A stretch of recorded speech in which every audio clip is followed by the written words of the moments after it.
down to what you'd like to do. Part of it's what you can afford to do, True. right? As a new company, it's, sure, I'd love to talk to every single consumer. Or I'd love to talk to every single consumer in my target market in that area. I can't necessarily afford to do that either.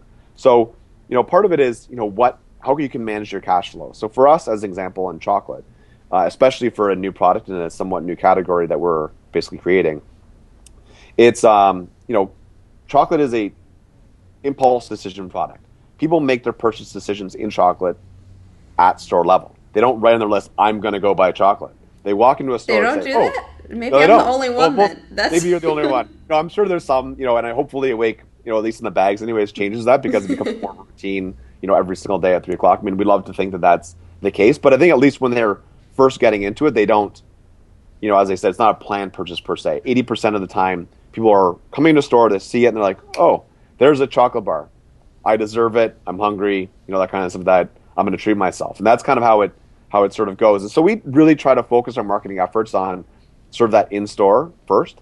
And the nice thing about in store is it generally will sort of pay for itself as it goes along. Yeah. It's you're not boiling the ocean of the entire U.S. or the entire U.S. college market or whatever your specific group is. You're picking something specific, and you're spending somewhat variably. So that's certainly important to us. We've sort of prioritized a couple of different pillars in our marketing plan, and all of them are more of the cheap and cheerful entrepreneurial variety, right? So number one is product and sort of in-store, POS, however you like to refer to it.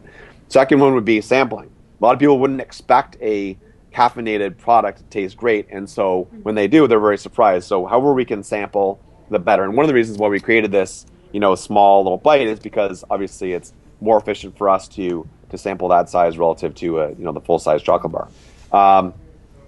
Number three, social media. I mean, social media obviously is a great way to tell people, especially in our sort of university cohort, college cohort that we're You going guys have a after. pretty great campaign manager behind you there. Yeah, thank you, Neville. By the way, this is Neville or Owl. And unfortunately, Neville's voice is mostly limited to social media. So if you want to hear him, you can check us out at Facebook and Twitter and Instagram and stuff. But Neville is our CHO, Chief Hooting Owl.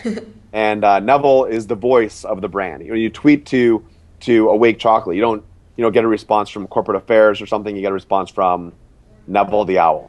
In Neville's voice, I love to get my talons on that, keep my eyes wide open, all those sorts of fun and witty banter. But anyways, a lot of people find out about products and they trust products more, especially millennials, trust products more when they've heard about it through their friends. And so however we can help people turn from consumers to evangelists in our brand and help people, spread the word, the better.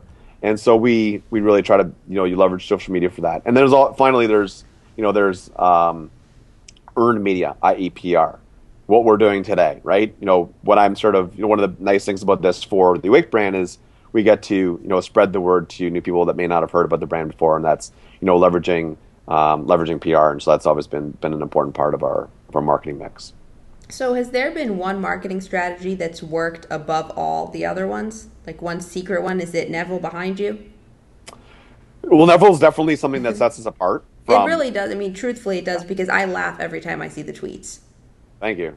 Yeah, well, Neville will be happy to hear that. Yeah, for sure, it's one thing that definitely differentiates our product.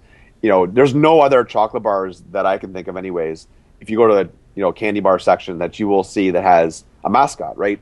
No one else has an owl or personality in their product inherent in their brand.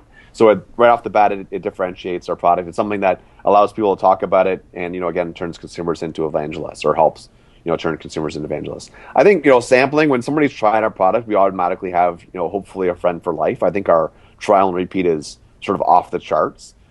Great tasting product that works. It's chocolate with a purpose. I would say that above everything else, that's probably the one that's most beneficial. But it's obviously expensive to sample, and you can't go sampling the world, so you have to be very specific about how you manage that.